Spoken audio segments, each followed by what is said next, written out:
Hi, and welcome to Investor's Empire. Today we will be discussing the Logan Paul crypto zoo scam. Specifically, how he managed to scam so many people. Remember to like, comment, and subscribe for more crypto and investment updates. Now let's get into this video. CryptoZoo.com, is it a game or a scam? Let's find out. Logan Paul, an internet celebrity. A YouTuber which everyone loves. Logan cares extremely deeply about his audience. Loves his audience. Loves his brand. Doesn't have to scam his audience to make money, right? We first heard about the Crypto Zoo from a podcast Logan runs called Impulsive. I'm excited to launch my game. You keep using and you just did it again. You keep using a word there. Game. You're not using like a project. It's a game. It's a game. It's a really fun game that makes you money. Logan Paul admits that there are other games that are similar to his project, but what makes his game stand out from the rest of the crowd is the fact that this game has handmade art. It's quick to make a digital asset with, unique, randomly generated characteristics. We handmade art for the past 6 months, bro. Approval, very specific notes, 10 different artists making art for our project. Now everything sounds very exciting. Handmade art. And also a fun game that earns you money. What can go wrong at this? On the day of launch, people bought $2.5 million worth of eggs in the first day. And did we mention the game hadn't even been launched yet? All people were just buying was the marketing and the promises. And it wasn't just the NFTs they bought. The Zoo token also skyrocketed in value, reaching a $2 billion market cap pre-game launch. But as the game got closer to release, the Crypto Zoo team started releasing the first ever photos of these animals. And come to find out, this handmade art story wasn't really true. It was actually Adobe stock photos mashed together. We have a massive team behind it and are probably out of pocket like $1 million just because we believe it's going to work. On development. Yeah. Logan keep repeating this claim that they have put millions in it. We put hundreds of thousands of dollars in it. Personally, the whole team, $1 million plus. On the launch day, worst start to happen. Core mechanics of the game didn't work and still to this day doesn't work. Now Logan Paul has come up with another explanation at his podcast Impulsive. There's a lot of shady characters in the crypto space. I'm learning all of it. We had an issue with Crypto Zoo where our lead developer took the code that he made, fled to Switzerland, and like held it hostage for $1 million.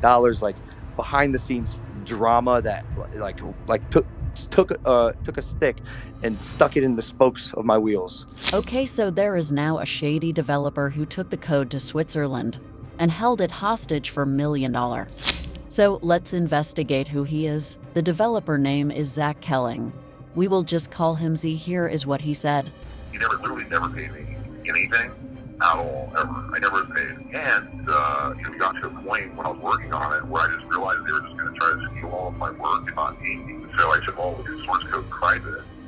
And I just kind of, we spent like a month just trying to negotiate and get something figured out where I would finally get paid. Because, I'm, on my end, I have a team of 30 engineers. So I'm earning $50,000 a week on building this thing. And the only thing they brought to the table were a bunch of Photoshop changes. So basically Z just wanted to get paid cause he had to hire a team to develop this whole thing. According to him, they negotiated a $1 million payday for this whole project. And for some seconds we heard a name that Z developer said. I basically came in with Eddie, and Eddie promised me 5% of the tokens and $1 million. He literally never paid me. Who's Eddie? Well, he graduated from MIT and from there became data scientist and cybersecurity expert and used that technical background to win a Super Bowl for the Eagles. And there were videos on him, too, which all painted him as brilliant and extremely accomplished. The whole MIT origin story, it wasn't true. And Eddie's whole backstory from here kind of falls apart as well. How could he have been recruited to a government agency out of MIT if he never went to MIT? If you guys are thinking who would have believed his lies. And this is where Eddie shines. He had a gift for getting people to believe in the lies he told, especially Logan Paul and his manager Jeff. He managed to convince them to be part of CryptoZoo. That's the impression Eddie gave off. But that's not all, because Eddie didn't just use made-up stories to get in with the CryptoZoo team. He also used his other connections, his real millionaire and billionaire friends that he's managed to gain with all these fake stories. Now we gotta tell you about the fourth character of this project, CryptoKing. He's been involved with some of Logan's projects in the past, like Pokemon, for example. We got the leaked messages of the CryptoZoo team to understand all the story behind the scam. Logan, CryptoKing, Eddie, and Jeff, they are in a group chat discussing CryptoZoo. CryptoZoo was basically started as a copy of something else. Quote, "I like imitating CryptoKitties." Logan replies, "I agree." And initially it wasn't called CryptoZoo at all. It was called CryptoPets. And they were going to sell a pets token. And pretty early on, it became clear this was all about money, how they were going to sell this thing to investors. Eddie jumps and says he could sell the project as an investment to a friend, Matt Higgins, saying, quote, "He has to spend that $350 million somewhere.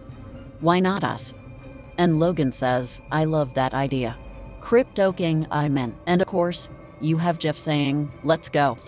Now later, Eddie amends the list of investors and says, quote, "Investors will be Gary V, Todd Morley, James Altucher, Ryan Kavanaugh, and others confirmed on my end." Supposedly they had $100 million of investment interest. So, CryptoKing comes up with a middle solution. He says if we can't sell no pre-sale, we can still trade them in the liquidity pool. And this is the start of a new disaster. CryptoKing was acting very strange. He says we could created $40 million out of thin air. This is a success. Logan replies, "This nonchalance worries me. $40 million. It was at $120 million. So now we track the 5 biggest buyers of the Zoo coin, and this is what we found. Logan wasn't one of the biggest buyers, but it was actually CryptoKing.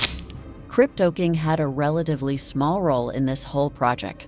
He was the advisor. They have a breakdown of who's getting what in terms of founder tokens.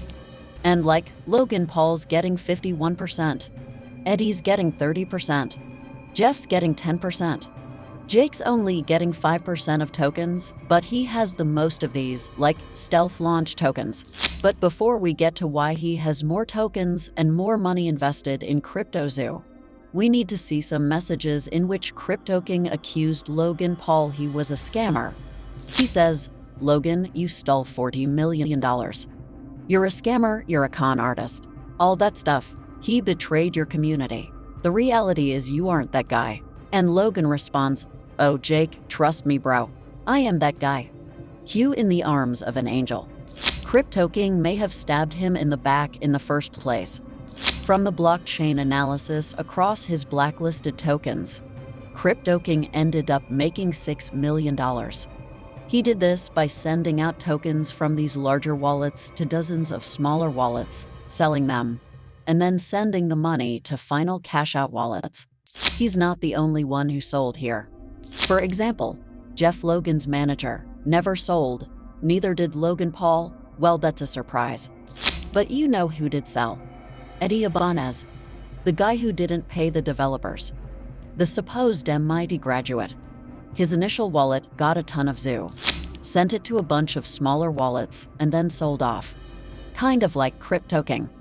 And from our calculations, he made about $1.7 million. CryptoZoo at the end of the day did not fail because the price went too low. CryptoZoo failed because they never built a functioning game that they promised. See the next video series about this whole CryptoZoo scam in order to know what Logan Paul said in his defense. Until then, make sure to like this video and subscribe to the channel. Thanks for watching.